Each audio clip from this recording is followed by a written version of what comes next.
Hello, and welcome back to the Modeling Success in Action podcast. I'm your host, Jessica, and today I am joined by the wonderful Marla Simlett. So Marla is a therapist, a professional speaker, and a self-declared Laughter Intelligence Facilitator. She's had a long and varied career, starting out as a preschool teacher, child and youth care worker, going back to school at 30 to become a registered clinical counselor, an EAP program manager, and then moving into the world of corporate HR as a senior advisor and then manager focused on HR policy and program development. And with all that under her belt, now, in what she likes to call her Act 3, she's finally bringing together her lifelong passions, personal growth and laughter. Some might say an unlikely combination, but she's here today to tell us about her mission to help people harness the power of laughter and to be better and do better. Welcome, Marla. What a mission. Thanks, I love Jessica. it. Yeah. Go big or stay home. Yeah. So tell me, I see, with the early childhood development and, the education and the HR and the clinical, that's all very, there's certain rules and things, but this laughter piece there's flexibility. So how did that come in? Yeah. It's interesting. I find, life and the way and the paths that it takes you on is always interesting. But when you're a kid and you have these ideas in your head about what you're going to be when you grow up. I wanted to be an Olympic gymnast. I wanted to be a ballerina. I was going to be a princess, which I haven't completely given up on yet.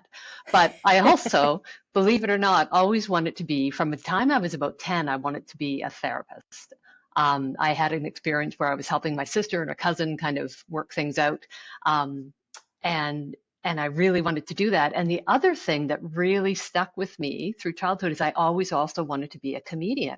I love to make people laugh. I love to laugh myself. And I always had this image of myself being a comedian, but didn't really believe that was something that I could be. So it kind of sat and sat and sat, and I've certainly always had humor and laughter in my life. But about 5 years ago, I took one joke and I stood on a stage in front of a bunch of people at a talent show and told this one joke, and it was like I had come home. So since Kind then, of I've want to hear been the joke using. now. I think that's another podcast. Depending on the audience. It wasn't too raunchy, but Not too um, risque. that's right. We'll save that for another day. But and it felt like, so I spent a little bit of time doing some amateur stand up and stuff like that, but I realized that that wasn't where my spirit or my passion was driving me. It was really bringing these two things together, which was using laughter and the energy that it generates, which is lightness, which is openness, positivity, and using that to help people in their personal growth journeys, to help them learn and grow and to prosper. Wow. So I'm sure there was lots of laughter when you were working with kids in schools, but what about when you were, in the HR field in corporate? Like, how did you find a way to weave laughter and humor in there? Yeah. The last team that I had as a manager, we had so much fun. And I feel like I've been always been able to bring fun and laughter to our team, to the teams that I've worked on, because I tend to see the absurd in things and like to be silly and like to bring that lightness in. A good example with the team that I was working with most recently, my one of my women on my team was working on this project, and it was like an IT sort of project, building this thing, and I could never remember what it was, like what she was saying, just never, because we had so much going on, so it never kind of landed with me. And finally I said, let's call it Rachel. And so we named this thing Rachel. And so then we'd be talking in our team about Rachel, and then we'd take that and be talking to other teams, and people like, who the hell is Rachel? So then we'd have to explain that to them, and they would find that funny. So it was just, it's not always about laughing out loud, but it's bringing Yeah. that lightness. And I think they still call it Rachel, and now it's just a thing. So Amazing. So you can bring that lightheartedness in and be okay with messiness of it, because that's a yes. really kind of That's an interesting example because I know that there'd be a lot of people who would feel shameful or embarrassed that they just couldn't get that technical term or they couldn't remember the thing, and they'd maybe judge Yeah. themselves about it or feel, inferior to the tech team or whatever. But you were able to go, okay, you know what? What would happen if we got flexible and we played with this, and made it Yes. easy? And it still needs to be, it's still what it needs to be, and it's functioning the way it needs to. We can still communicate about it, but it's just, it just works. It's more Yeah. outcome oriented. Yeah. I think Yeah. you've got a good point, Jessica, because a big piece about using laughter is kind of getting over yourself, because so much of laughter, I don't, I, there's some humor and some laughter that I call kind of harmful humor, that kind of when you're picking at yourself or picking at other people in a way that others them, or that is meant to, I mean, I think laughter is, in some ways, it's got a bad rap in some cases, because people can use it for harm, right? They can use it for bullying, and oh, I was just joking. Oh, you're so serious. But I think the laughter that you can use, or the the silliness you can bring in to kind of make fun of yourself in a way, but in a way that's respectful, in a way that is fun and helps you learn. I mean, I'm looking right now and seeing this little thing on my shoulder where my sweater is hung up forever, and you know that can be a little funny too. It's like a little pet on my shoulder. Yeah, it's just a little lump. I But usually rather spray being those with water embarrassed, first. yeah, that's right. Rather being embarrassed, I'm going to point it out and give it a name. Calling it Chip. The chip on your shoulder. That's right. Amazing. So, okay, so tell me, in your bio, it says that you are, you're a laughter intelligence facilitator. So Yeah. what is laughter intelligence? Yeah. So this is something I've been working with just as I've moved into this kind of Act Three. I'm only about 8 months in from leaving my corporate job, and I'm building a business as a professional speaker and MC, and that's kind of the niche that I'm moving into. And so for me, laughter intelligence is the degree to which you intentionally use laughter and the energy that's generated by it to support yourself and others, to learn and to grow and to prosper, to connect, build trust, and do all the things that laughter will do. But I was thinking about that actually this morning. And, for me, it's more like when people think laughter, they think you have to laugh out loud. They think you have to, maybe you're going to, giggle, or you're going to, snort or spit tea out of your nose, right? Like, don't get me wrong, if I can do that, it's a win, but you don't have to do that to still have generated that energy of laughter, which is where, for me, the core of the power is. Because when you laugh, and we've been laughing here already this morning, you feel, right? I feel it in Yeah. my chest. I feel a lightness. It clears the air, it clears the energy in the room. And you literally can't hold negativity and that laughter energy at the same time. It's Yeah. impossible. And I dare you to try it. It's so true. Well, I don't know if you've ever participated in one of these, but when I was in high school, I signed up for a laughter yoga course at the community, like the rec center. And my best friend and we went and did it. And, I think we were maybe 17 years old. We were definitely the youngest people in the room. But the whole idea of this is that you're forcing, you're faking it till you make it. You're pretending to laugh Yeah. until you are laughing. And no matter what mood, attitude, whatever had happened at school that day, or how much homework we had, or whatever we were bringing into the room, when we left, we were like all floating on cloud nine. Yeah. Just your whole body resets because of you just Yes. spent an hour just Yeah. laughing freely. It was amazing. It was Yeah. so amazing. I'm so glad that I had, exposure to that at such a young age. Yeah. Have you ever participated in that I kind of? haven't gone to laughter yoga, but I have. I mean, I sometimes will just make myself laugh, Yeah. right? You start off, it doesn't feel right, and then you get into it, and before you know it, you're actually laughing. And, Yeah. our minds are not that bright. They don't differentiate between what's real and what's not. So You're once you're telling me. sending that energy to them, it starts to go.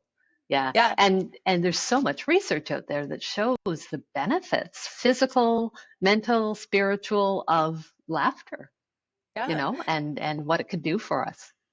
So then for you, what's the connection between that laughter piece and then the personal growth, the development? Yeah. Yeah. So for me, so as a therapist and also then as someone who does my own so much of my own personal growth and then constantly on that journey, and then helping others with that. For me, laughter opens up space. So, you know, especially if you're getting into some hard things in therapy or in your own personal growth journey, we get stuck for a reason, right? Our bodies have the defense mechanisms that come in to protect us from things that may be hard, hard emotions, traumatic memories, all of those types of things, or even some people, a lot of us get stuck in our perspectives, right? Like, this is the way the world is. This is how I see it. This is why that person did that. And having that laughter come in around those things, I find it helps people let down their defenses a little bit. It helps them relax. It creates an openness. It creates that positivity so that maybe there's a chance to see things or do things a little bit differently. And I envision I'm starting to develop the workshops and the keynote speeches and the things that I'll be doing that brings this all together. But in some ways, I'm hoping that it will help bring that idea of personal growth and therapy and doing the work you need to do to become the person that you've been looking for, become the person that you'd like to be, to people who maybe wouldn't go to therapy or maybe wouldn't pursue that themselves.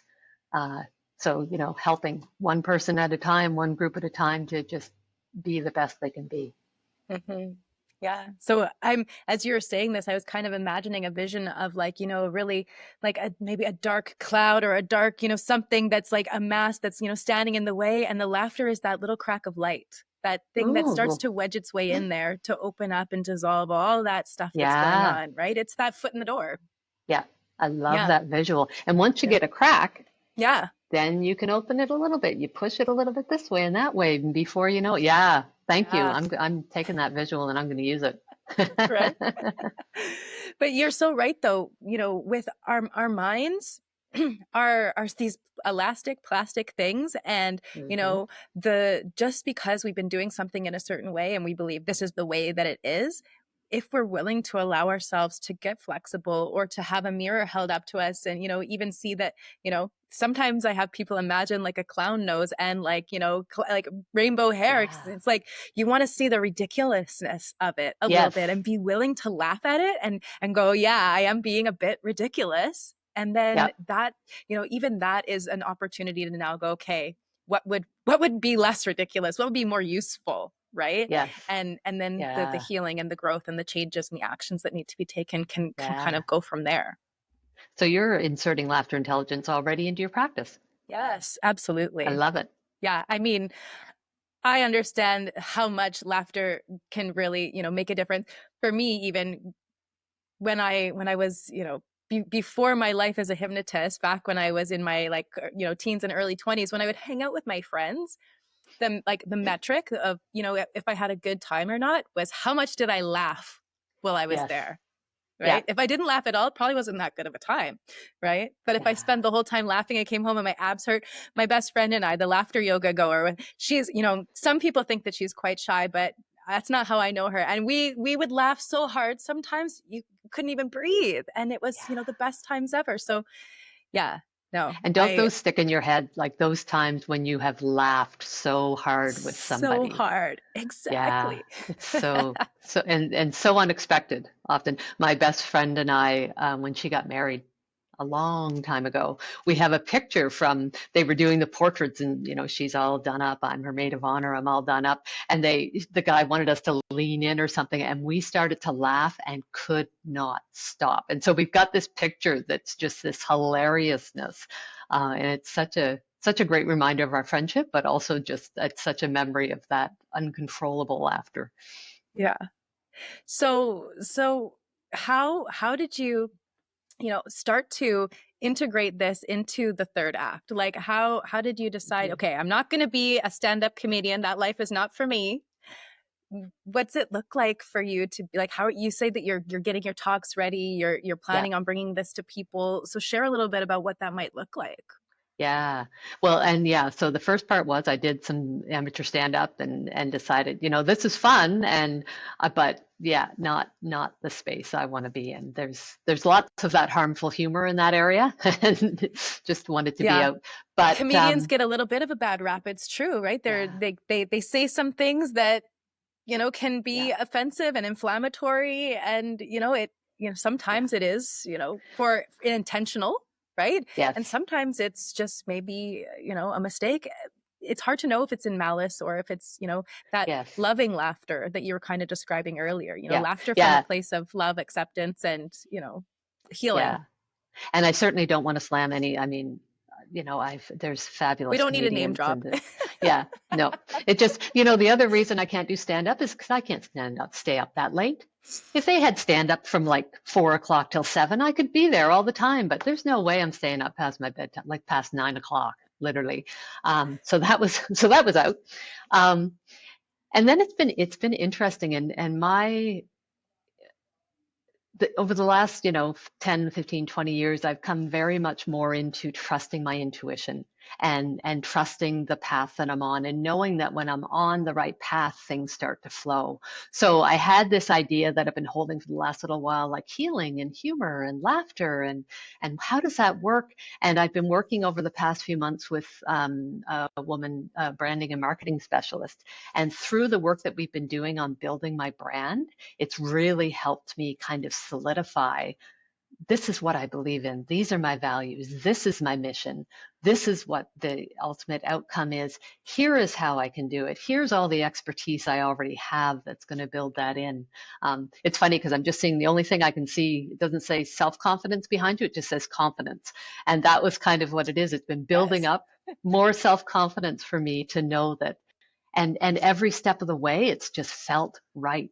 So what's interesting is that I'm just starting now to solidify the what, like what is that going to look like, or the how that's going to look, but for the last couple of months I've just been brewing in and kind of percolating in the why and the what. Yeah. Well, for you to be so clear and passionate about your mission, you must be able to kind of have some evidence or, a vision of what it can do for people. So in your experience, like, have you seen what laughter can do? Like, share with us, some of the experiences of that. Yeah. Um, so certainly lots of experiences in my personal life. And um, I think the biggest one over time that I've seen is the impact that laughter and bringing it intentionally into our relationship, how that's changed the relationship that my husband and I have. Because we've learned, we've been together 18 years, and so it's a lot of time to build trust and all of those things. But we are intentionally bringing laughter in places where there's tough conversations and where there's triggers and things that we might react to in order to get ourselves out of that defensiveness. That, I mean, you probably had it in relationships or seen it, one person's triggered and they say something, this person, and pretty soon, like, the walls are built up, the resentments, it's just hard to get past that.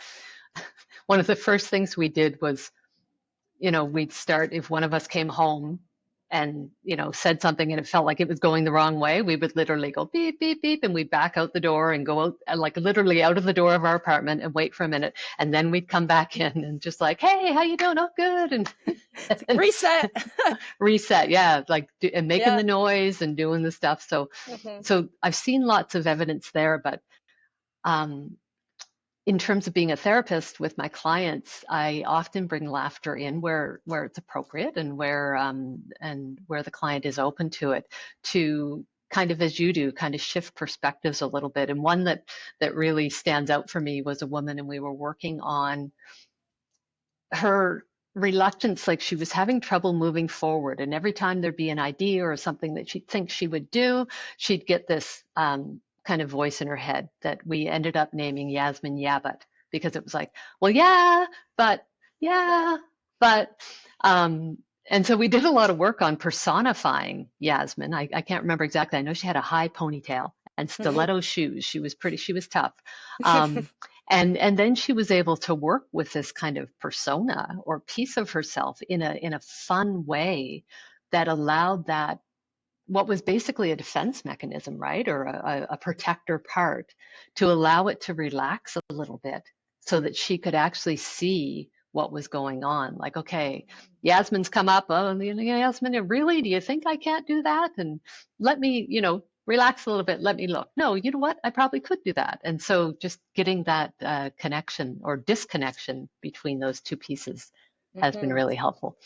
And then probably me like you, like I've seen how laughter in a workplace where there's a tense conversation or a tense meeting or situation, and if someone has the wherewithal to insert some laughter or some lightness, it dissipates, right? It lessens the negativity and the tone that can start to escalate.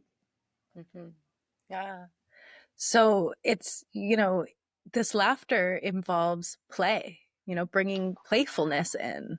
Yeah. Yeah, yeah. Mm-hmm. And it's amazing. That's one of the things I tell people, like when you're starting out, if you're wanting to intentionally bring laughter and that energy of laughter in, embrace the silly. Like put serious in its place and start to play more often. And for some people that's hard.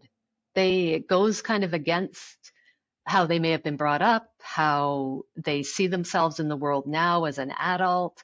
You tell people to bring some play and some silliness into the workplace, especially managers, and sometimes they feel like, well, if I'm silly or I'm playing a little bit, like people aren't going to take me seriously and they're not going to respect me.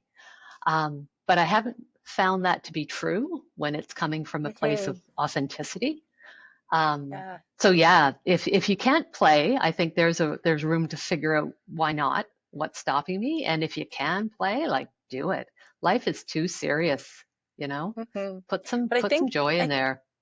I think you're right though. Like as adults, and especially in a corporate or business world, we have this, you know, imagination that we should be really rigid or rulesy or, a certain way of being to be coming across as professional or respectable or even intelligent, Yes. right? Yeah. I people worry, if I'm cracking jokes, they might not think that I'm smart, which is Yeah. hilarious because I feel like you have to have a quick wit in order to be funny, Yes. Yeah, right? I agree. So, yeah, so how do you, when you're working with people, like how do you get them to loosen up enough that they are willing to have some play and get past that, the old rules of needing to, have almost this corporate mask? Yeah. Um, I mean, part of it is digging in a little bit and figuring out where those blocks are, like Yeah. what the misperceptions are, or the what they believe about themselves, and then to start small and try to bring it in a little bit. I always encourage people to figure out what their authentic laughter and fun, playful persona is, because you don't want to be doing something that's not you, because it's not going to feel good, it's not going to come across as good. And what I may find silly and playful, talking to dogs, I'm always saying, "Hey, puppy, hi, dog," and their owner, I've got nothing to do with them, but that I'm may with not you. feel playful to somebody else, right? So to figure out to know themselves, and that's kind of the first piece, is that awareness. Mhm. What brings you joy? What makes you laugh? What do you think is funny? What Yeah. gives you that lightheartedness? And then how do you bring that more into your life? Mhm. I'm noticing it, time and time again with clients when I ask them, what do you do for fun? What do you like to do? What do you enjoy? And the people have no idea. They are just not a clue, right? And Yeah, it's like, wow, we really need to be making time for this intentional play, this intentional laughter. So, yeah, now, if those of us who are listening, I'm sure the people that are tuning in now are, they've come a long way and they've been, modeling what works. And so if they want to start to model, this intentional laughter, what kind of yeah. advice do you have for people who want to start to integrate this into their lives? Yeah. Again, the first part is awareness. So figuring out, what makes you laugh, what you think is funny, what brings you that feeling. I would say the first thing I would do is laugh and figure out what it feels like, right? So figure out, like, are you feeling it in your chest? How do you typically laugh? I love to laugh out loud, but I'm more of an inside laugher. a lot of the time. So figuring out what that feels like and what gives you that feeling, and then starting to kind of track it a little bit. If you're wanting to do more of it, it's like a muscle that you need to build if you're bringing it in intentionally. So you might have a laughter journal where you're putting in at the end of the day, what were the things that made me laugh today? And even a little bit deeper, how did I feel when I did that, and did it change something? So that you can start to see those patterns of, I was having this really tense conversation at work, I cracked a joke, or somebody else cracked a joke, or we made light of something, and I felt the energy, and then we were able to move forward. So identifying those so you can recognize success and then repeat, because success is really just finding what works and repeating it and shifting it a little bit. And then cultivating and creating the spaces for that in your life and figuring out where you can bring it in more, being intentional about it, and recognizing that you don't have to be the one that makes everybody laugh. I often say to managers, you curate your team, you pick people and you use their skills and talents. If you have somebody on your team who's fun and brings that, have them bring it, so that you can use their skills to your advantage and to the team's advantage. Oh, I love that idea of utilizing what's already available there. Yeah. Yeah. So And as it you're takes the saying this, pressure off, because some people think they need to be a stand-up comic. Like, oh my yeah, God, I need to make people right? laugh. And Yeah, yeah, right. And what if it's not your responsibility to make anyone laugh but yourself, that's right. That's right. right? I love that. Yeah. You're just entertaining yourself, right? Yeah. And that's a huge piece too, right? Like if you can Yeah. laugh, I laugh at myself all day in a good Hmm. way. Yeah. Because, it does all come down to us. And if we're going out into the world with that joy and that joie de vivre and that comes from laughter, then people are going to want to be around us. Yeah. And that's going to give us the success that we need in whatever part of our life, right? Hmm. Relationships, work, health, Absolutely. all of it. Yeah. Why? I mean, I learned at an early age from my mom, because she was always, when she was a small business owner and single mom, and life got frustrating sometimes, and instead of getting angry or like freaking out about it, she'd be laughing. And I'm a kid and I'm watching her and I'm going, this is not a good situation. What is she laughing about? This is not funny. But she'd just be killing herself laughing, right? Yeah. And then now I do that as an adult. I remember that recently my husband and I, a couple summers ago, when we were having a really big drought, he lives on the island, and in the Comox Valley, they've got a little, it's called the Puntledge, this little river that you can float down on a tube. But it was so low because of the drought. It was so low and it was moving so slow, and it was an overcast day and they were calling for rain, but we were determined to do it. And we got in the water, and, like it was like this bumpy ride, and I was freezing, and there was all these dried pine needles, and they were getting in my bathing suit. It felt like I was wearing a diaper full of pine needles, and I'm just Nice. howling, cackling, and he's got his friends and they're looking at me like I'm crazy. And I'm like, no, she had it right. Like, this is so much more comfortable than being pissed off about what is, Yeah. right? It's Yeah. already happening anyway. Why not find the humor in it? Yeah. Find the Yeah. ridiculousness in the Yeah. challenges, right? Yeah. Yeah. Yeah. And in those situations, you've shifted from the negative to the positive. And that's the place Hmm. where opportunities and solutions and things are going to come from, right? Because you're not locked in. It just opens up Yeah. everything. It does. It really does open up everything. It gives us so many choices, and our mind is like a magnifying glass. So whatever we're focusing Yeah. on, we're going to get more of. Yeah. So if we're focusing on what we want and what's good and what's funny and the possibilities, Yeah. It amazing things can expands. happen. Yeah, Yeah. seriously. Oh, so thank you so much for coming on the Thank you. podcast and joining me and sharing, a laugh with me today, Marla. I really appreciate it. So, if anyone wants to get a hold of you, we're going to put all of your details in the comments below. If somebody wants to bring you in for a laughter seminar, or to have them, Yeah. in their company, or even if they want to work with you one-to-one, we'll make sure that they Yeah. can reach out. Thank you. Thank you so much for joining me. Yeah. Thanks, Jessica. This was so much fun.